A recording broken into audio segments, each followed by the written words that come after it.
فأنا ناصح لإخواني بالصدع بالحق تبيض وجوههم. السكوت في مسألة الحزبية يضرها، فاصدع بما تؤمر وأعرض عن المشركين. سلامي على دماج ورجالها والشيخ يحيى ودار العلم يا سعد بانيها. الرحمن الرحيم. الحمد لله رب العالمين. أشهد أن لا إله إلا الله وحده لا شريك له وأشهد أن محمدا عبده ورسوله. اللهم صل على محمد عبدك ورسولك وعلى آله وأصحابه أجمعين. أما بعد. Baik, kita masuk ke tafsir Al-Baqarah ayat yang ke-168. Di sini digabungkan sampai ke 170 oleh Imam As-Sa'di, yaitu tentang firman Allah Subhanahu wa taala. Assalamualaikum. Ya ayyuhan nasu kulu mimma fil ardi halalan thayyiba.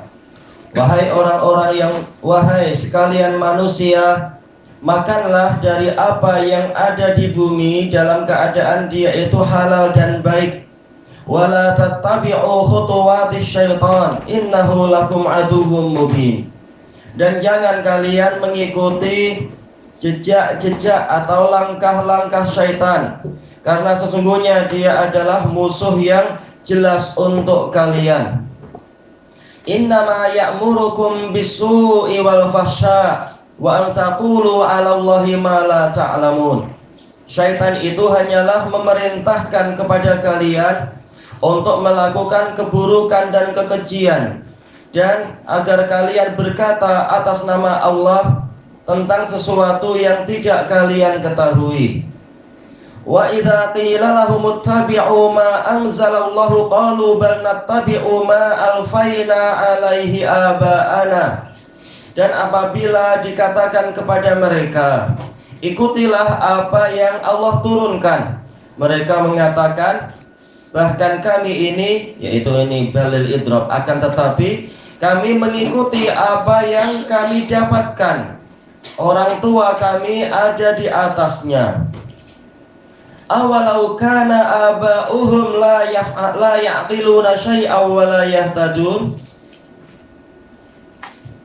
Jawabannya adalah, yaitu jawaban kepada mereka, katakan kepada mereka, apakah kalian akan tetap mengikuti bapak ibu kalian atau nenek moyang kalian, sekalipun nenek moyang kalian itu tidak berakal sedikit pun dan tidak mengikuti petunjuk? Layak filu, tidak berakal atau tidak memikirkan. Baik. Disebutkan oleh Imam As-Sa'di di sini bahwasanya ini adalah pembicaraan yang ditujukan kepada manusia semuanya, yang mukmin dan yang kafir. Allah memberikan kurnia kepada mereka dengan bentuk Allah memerintahkan mereka untuk memakan dari seluruh yang ada di bumi, berupa biji-bijian, bijirin, buah-buahan dengan segala jenisnya. Karena di sini dipisahkan simar dan fawakih, tapi intinya sama ya. Demikian pula hewan-hewan, dalam keadaan itu semua halal. Baik, ini menunjukkan yang beliau rajihkan memang ini mansubun alal haliyah, hal dari ma. Kita tahu ma itu adalah isim mausul, dia adalah ma'rifah. Makanya nakirohnya di sini jadi hal, dalam keadaan yang kalian yang ada di bumi itu halal dan baik. Berarti walaupun dia di bumi tetapi dia tidak halal, ya jangan dimakan. Atau halal tetapi tidak baik untuk dimakan, ya jangan dimakan. Apa contohnya? Contohnya kata Syekh Yahya adalah tanah, ya jelas tak layak tanah dimakan walaupun dia barang yang halal. Demikian pula besi, jelas ini di luar kemampuan kita memakan besi. Walaupun kita perlu zat besi, tetapi Allah membantu kita dengan menjadikan tanaman-tanaman dan sebagian hewan yang memiliki zat besi yang kita makan dalam bentuk yang lain, bukan dalam bentuk besi. Intinya adalah gabungan antara sifat halal dan sifat baik. Kata beliau di sini halalan, yaitu Dihalalkan untuk kalian. Jadi ini masdar kembali kepada isim maf'ul.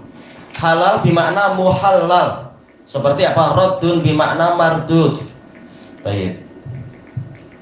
Dihalalkan bagi kalian untuk mengambilnya, bukan dengan cara ghasab, dengan cara perampasan, bukan pula dengan cara pencurian, bukan pula dihasilkan dari transaksi yang diharamkan, atau dalam bentuk yang memang diharamkan, yaitu dalam bentuk apapun ya, dia itu haram, maka tidak masuk di dalam perintah di sini. Tetap dia itu statusnya adalah yang halal saja, halal secara zatnya dan halal secara pengambilannya, sebagaimana dijelaskan oleh Imam Ibnu Utsaimin menukilkan dari ulama yang terdahulu. Halal terbagi dua, halal secara zat dan halal secara cara mendapatkannya. Kalau halal secara zatnya ma'ruf, mungkin beras atau mungkin gandum, jagung dan sebagainya, zatnya halal. Dan syarat kedua, halal dari sisi cara mendapatkannya. Beras halal, tetapi kalau didapatkan dengan cara mencuri tentunya jadi tidak halal. Salam marhaban. Baik. Atau kata beliau, atau yaitu membantu kepada perkara yang diharamkan. Ini juga tidak boleh. Baik. Thayyiban yang baik, yaitu bukan sesuatu yang busuk seperti bangkai, darah, daging khinzir, kemudian benda-benda busuk yang lainnya. Ada pertanyaan dan ini sering ditanyakan, bagaimana kalau cacing? Cacing digunakan untuk makanan atau digunakan untuk alat kecantikan dan sebagainya. Anda tanyakan ke para ulama, boleh, karena ini masuk di dalam pembahasan keumuman ayat ini, halalan thayyibah. Baik. Dan juga dalam pembahasan firman Allah Ta'ala, wa malakum alla ta'kulu mimma dzukira smullahi alaihi wa qad fassala lakum ma harrama alaikum. Kenapa kalian tidak mau memakan sesuatu yang telah disebut nama Allah di situ, sementara telah diperinci, Allah telah memperinci kepada kalian apa yang Dia haramkan pada kalian. Yang haram sudah diperinci, berarti yang tidak disebutkan dia kembali kepada keumuman, yaitu halal. Maka tidak mengapa cacing tidak masuk dalam daftar hewan-hewan yang diharamkan. Tak ada kan istilahnya dud atau didan, tak masuk di dalam jenis hewan yang diharamkan. Baik. Sama hukumnya. Selama dia tidak disebutkan di dalam perkara yang haram, maka dia tidak haram. Walaupun mungkin untuk masalah tai cacing pembahasannya bukan itu, tapi pembahasannya suci atau najis. Kalau masalah halal, dia halal karena tidak ada dalam pembahasan barang-barang yang haram. Kalau masalah najis atau suci, para ulama mengatakan asal dari segalanya adalah suci sampai ada dalil yang menunjukkan dia itu najis. Zahirnya tidak ada dalil yang menunjukkan dia itu najis. Yang najis hanyalah yaitu manusia dan apalagi bukan manusianya, yaitu kotoran manusia, itu yang najis. Kemudian yang ditansis dia itu najis, yaitu ditansis oleh para ulama dengan cara qiyas, yaitu kotoran anjing, karena dikiaskan qiyas aulawi dari air liur anjing. Kalau air liur anjing saja najis, apalagi kotorannya. Demikian pula khinzir dikiaskan kepada anjing. Nah, yang lain-lain kata para ulama dia adalah suci. Apalagi masuk dalam kaidah mayuk kalulah muhu fa innahu farausuhu wa bauluhu tahir. Sesuatu yang dagingnya halal dimakan, maka kencing dan beraknya itu suci, tahir. Baik, maka zahirnya untuk yang tadi itu tai cacing adalah suci dan halal. Itu masalah suci dan halal. Adapun masalah istiqdzar, merasa jijik, ini kembali ke orang masing-masing. Tidak semua makanan yang halal kita mau memakannya. Masing-masing orang seleranya lain-lain. Boleh diniagakan juga. Ya boleh. Sesuatu, kata para ulama kaidahnya, sesuatu yang boleh diambil manfaatnya maka dia boleh diniagakan. Mie cacing dibuat Maggi. Nah, itu kembali ke selera masing-masing, mau memakannya kah tidak. Yang mau sila, yang tak mau ya makan yang lain yang ma'ruf. Kemudian disebutkan di sini kata Imam As-Sa'di, maka di dalam ayat ini ada dalil bahwasanya asal dari segala benda adalah dimubahkan, diperbolehkan, aklan wantifaan, secara pemakanan dan secara pengambilan manfaat. Sebagiannya dimakan, sebagian mungkin kita tak memakannya tetapi memanfaatkan dari sisi yang lain. Nah, ini kaidah yang ma'rufah, kaidah jumhur. Adapun sebagian usuliyun yang lain mengatakan al-asal fil a'yan adalah at-tahrim, tapi ini tak betul karena dalil-dalil menunjukkan Allah sudah mengibahkan untuk kita. Karena ayat yang ke-168 ini siyakuha adalah siyakul imtinan, polanya adalah pola memberikan kurnia. Asal dari kurnia adalah apa? Berarti menghalalkan, sudah diberikan pada kita. Juga dalam ayat yang lain, huwallazi khalaqalakum ma fil ardi jami'a. Kata para usuliyun, ini dalil yang terkuat. Dialah yang menciptakan lakum untuk kalian seluruh yang di bumi. Baik, lakum di sini lamnya apa? Yaitu lamu al-ibahah wal intifa, menunjukkan bolehnya dia itu dinikmati dan diambil manfaatnya. Allah sudah mengatakan lakum untuk kalian. Berarti hukum asalnya dia memang sudah dimubahkan untuk kita. Baik, kecuali kalau sudah milik individual, sudah milik tetangga, tak boleh kita mengatakan huwallazi khalaqalakum min jami'a, berarti untuk saya pun boleh. Nah, itu sudah milik orang per orang. Berarti apa? Ayat ini sudah dibatasi dengan hadis yang lain, la yahillu li muslimin ayakhudha mala akhihi illa min tibati nafsih. Tidak halal seorang muslim mengambil harta saudaranya kecuali dengan kerelaan hatinya. Dan juga dalil yang lain, wala ta'kulu amwalakum bainakum bil batili illa an takuna tijaratan an taradhim minkum. Jangan kalian saling memakan harta saudaranya dengan cara yang batil, akan tetapi gunalah dengan cara apa? Perniagaan yang dibangun di atas saling ridho di antara kalian. Ini menunjukkan kalau sudah menjadi milik individual, orang lain tak boleh untuk mengambilnya. Oh iya, jangan seperti dulu di Damaj ada sebagian pelajar, tapi bukan dari negara-negara kita ini, negara yang lain. Kita sudah susah payah ambil air dari gunung, kemudian musim sejuk kan dipanaskan ke matahari. Kita sembang-sembang dengan teman, kita lihat ke belakang, wah hilang pula itu gennya itu. Gen atau apa itu? Dabah itu. Panggilnya apa di sini? Tong. Kita cari-cari sana-sana. Kita bilang, itu kan milik saya. Sudah ada nama itu, nama dan negara Indonesia. Nah, dia bilang, apa itu? Anas syuraka'u fis salasah. Manusia berserikat dalam 3 perkara, di antaranya air. Kita bilang, iya kalau yang di gunung ambil terserah, itu berserikat. Ini sudah milik orang, sudah diambil. Nggak boleh kita sudah ambil dalam cawan, tahu-tahu diambil orang lain dengan alasan orang berserikat dalam masalah air. Tak boleh, itu sudah milik orang per orang. Suka-suka ini. Iya, itu jadi saling sikat nanti, tak boleh. Baik. Jadi dalil saja sudah dibatasi, apalagi sekedar kaidah buatan manusia, lebih layak untuk dibatasi lagi. Sudah dibatasi oleh dalil yang lain. Baik. Memang kalau belajar usul fikih setengah-setengah atau 1/8 kacau nanti memang. Perlu apa? Belajar secukupnya sampai baru layak untuk berfatwa dan seterusnya. Kemudian disebutkan di sini kata beliau, dan ayat ini menunjukkan bahwasanya perkara yang diharamkan itu terbagi menjadi 2. Ini mafhum mukhalafah. Tadi mafhum muwafaqahnya pembahasannya halal. Ternyata di balik itu berarti ada isyarat kepada kebalikannya, bahwasanya yang haram ini terbagi menjadi 2. Yang pertama, diharamkan secara zatnya, yaitu benda-benda yang busuk, yang mana ini kebalikan dari thayyib. Yang kedua, yaitu diharamkan terhadap sesuatu yang aradalah, yaitu yang menghadang dirinya, yaitu hukum asalnya mungkin halal zatnya, tetapi dia dihasilkan dari cara yang haram. Inilah yang dikatakan aradalah atau uridalah di sini, yaitu terkait dengan perkara yang lain. Dari sisi apa? Kata beliau, yaitu benda yang diharamkan karena terkait dengan hak Allah.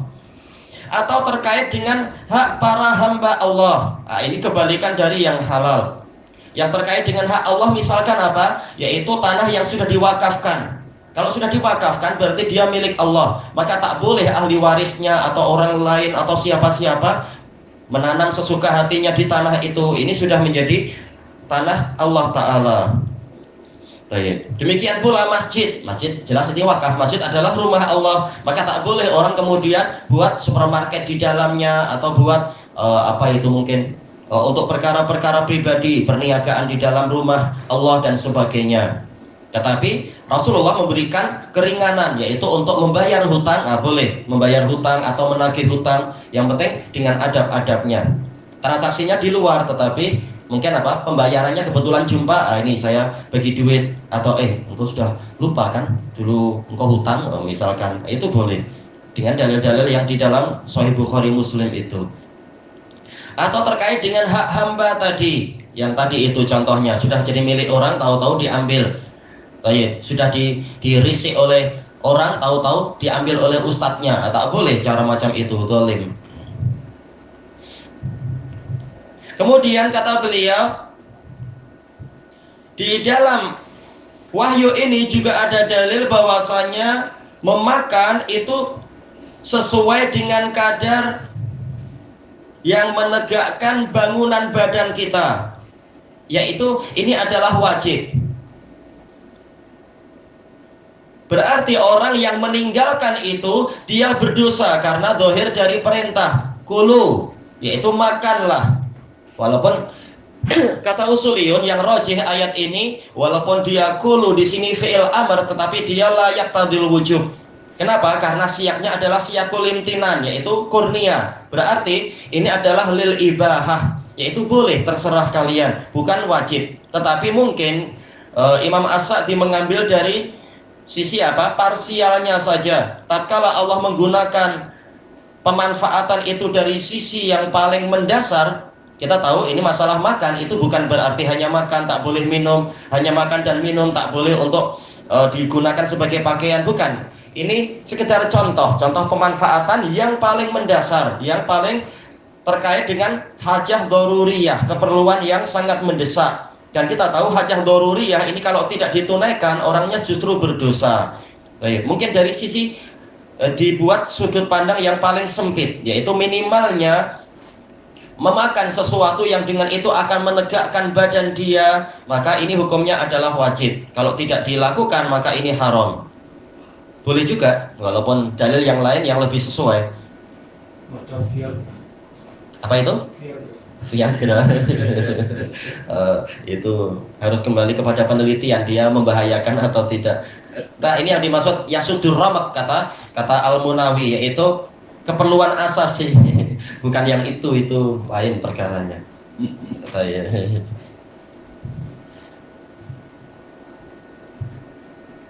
Yaitu untuk mengisi perut sampai merasa kenyang. Intinya itu.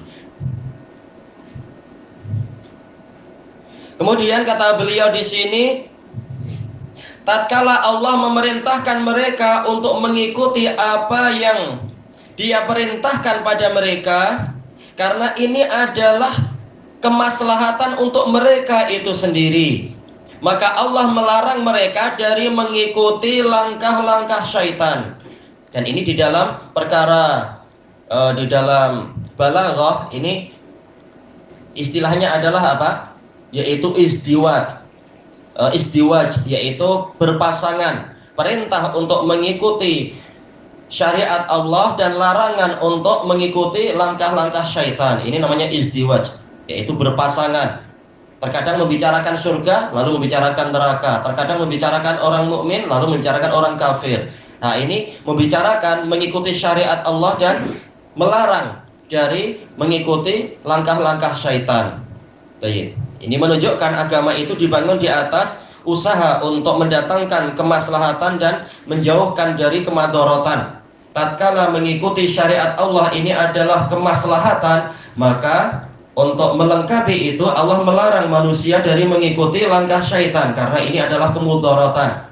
Iya, dulu Allah Ta'ala mengizinkan Adam dan Hawa untuk memakan apapun yang ada di dalam di dalam surga itu ada perintah, tapi ada satu saja yang dilarang. Ada yang halal, ada yang haram, itu wajar. Karena apa? Demi kemaslahatan. Tahu-tahu syaitan ternyata mengajak pada sesuatu yang menimbulkan madarat. Madarat apa? Lebih madarat yang sangat parah. Kita jadi dikeluarkan dari surga. Ini madarat besar sekali. Ke dunia penuh dengan kesulitan seperti ini, madarat banyak sekali. Negeri yang penuh dengan keletihan. Maka sebagaimana orang tua kita telah pernah ditipu oleh syaitan, kita dilarang untuk mengikuti langkah syaitan. Ambil pelajaran dari yang telah terjadi. Kata beliau di sini tentang khutuwati syaitan. Itu kiraah kita apa? Khutuwat. Kalau kiraah yang lain khutuk, toknya disukun. Yaitu jalan-jalan yang dia perintahkan untuk ditempuh. Apa itu? Seluruh kemaksiatan berupa kekufuran, kefasikan, dan kezaliman. Masuk juga di dalamnya adalah yaitu diharamkannya sawaid walham dan sebagainya, yaitu bid'ahnya orang-orang jahiliyah yang berani mengharamkan benda-benda yang Allah Ta'ala halalkan dengan alasan hewan ini sudah pernah melahirkan 10 anak jantan. Nah, sudah, setelah ini dia bebas dan seterusnya. Itu bebas, tak boleh dinaiki, tak boleh dimakan dan seterusnya, dibiarkan sampai mati. Nah, ini bid'ah, tak boleh seperti itu. Dan masuk juga di dalamnya adalah yaitu mengkonsumsi makanan-makanan yang diharamkan, mengikuti jejak syaitan.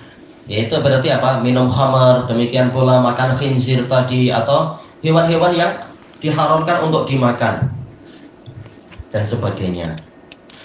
Nah, sekarang kenapa langkah-langkah syaitan tadi tidak boleh diikuti? Allah mendatangkan alasannya, innahu lakum aduwwum mubin. Sesungguhnya dia adalah musuh yang sangat jelas kepada kalian. Mubin boleh jadi artinya bayin, yaitu jelas, atau mubin bermakna mubayyin, telah memperjelas permusuhan dia. Kita tak lihat dia, tetapi dia telah memperjelas permusuhan.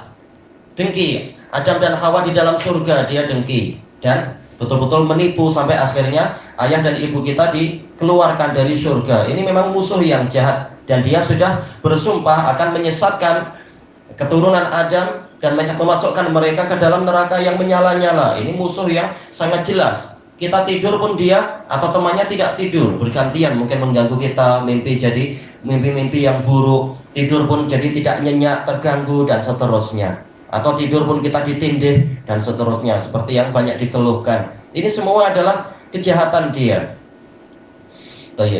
Apa makna mubin? Yaitu zahirul adawah, jelas permusuhannya, terang permusuhannya. Dia tidak menginginkan dia tidak ingin memerintahkan pada kalian kecuali untuk menipu kalian, dan agar kalian termasuk dari penghuni neraka yang menyala-nyala itu.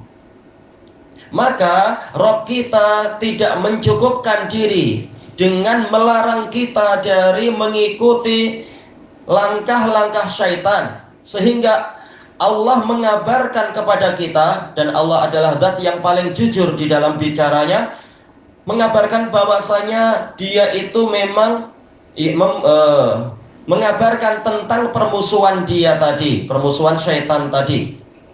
Kabar ini tujuannya untuk apa? Bahwasanya syaitan itu adalah menampilkan permusuhan agar ini menyeru kita untuk menghindar dari dia, mewaspadai dia, bukan malah justru taat pada dia dan mau mengikuti nasihat dia, ditipu oleh dia mau saja. Kemudian Allah tidak mencukupkan dengan itu, sehingga dia mengabarkan kepada kita perincian dari apa yang diperintahkan oleh syaitan tadi, bahwasanya itu adalah perkara yang paling buruk dan paling besar kerusakannya. Allah berfirman, innama ya'murukum bisu. Syaitan itu hanyalah memerintahkan kepada kalian untuk melakukan keburukan, yaitu asyar, ini sama ya, kejelekan, kejahatan yang akan mengecewakan pemiliknya. Akhirnya gembira, berjudi atau minum khamar atau apa, tapi nanti hasilnya dia akan kecewa sendiri. Maka dikatakan su, asyar dikatakan su karena akan menyusahkan pelakunya sendiri. Dan masuk ke dalamnya adalah segala jenis kemaksiatan. Maka lafaz setelahnya yaitu wal fahsya, ini atful khas alal am, yaitu menggabungkan yang khusus kepada yang umum, karena fahsya ini khusus, sementara su itu umum. Baik. Karena beliau mengatakan karena fahsya ini bagian dari maksiat-maksiat. Tetapi yang mana yang keburukannya itu mencapai puncak paling tinggi, seperti perzinaan, meminum khamar, pembunuhan, menuduh orang yang tidak bersalah sebagai orang yang berzina. Masuk di dalamnya adalah kebakhilan dan perkara-perkara yang buruk, yang dinilai buruk oleh orang yang memiliki akal. Itulah yang dikatakan fahsya. Baik. Kemudian wa an taqulu 'alallahi ma la ta'lamun, dan kalian berbicara atas nama Allah tentang sesuatu yang kalian tidak ketahui. Ini kita akhirkan pembahasannya, agak panjang di tafsir beliau ini. Untuk lafaz yang tadi innahu lakum aduwwum mubin, ini dari sisi balaghahnya ada taqdimu ma haqquhu ta'khir, mendahulukan apa yang haknya adalah diakhirkan. Yufidul hasr wal ikhtisas, memberikan faedah pembatasan dan pengkhususan. Asalnya apa? Innahu aduwwum mubinun lakum, karena jar majrur itu dia haknya adalah diakhirkan karena dia sekedar muta'alliq, tergantung pada yang lain. Nah, sekarang dia tergantung pada apa? Pada khobar, yaitu aduwun. Tapi kenapa diajukan? Untuk sebagai pembatasan, peringatan bahwasanya memang dia adalah betul-betul musuh yang khusus untuk kalian. Dia tidak memusuhi hewan, dia tidak memusuhi apa itu tanaman-tanaman, tapi kalianlah yang dimusuhi. Baik. Makanya jin-jin terkadang apa kita heran, kita ditakut-takuti oleh jin, orang yang takut tentunya. Tapi kenapa kucing di samping kita santai aja, tidak ditakut-takuti? Tak ada kucing takut sama pocong kah, sama pontianak kah apa? Iya, hewan tak ditakut-takuti. Manusia yang selalu diganggu, diteror mentalnya dan seterusnya. Baik, ilahuna wallahu a'lam.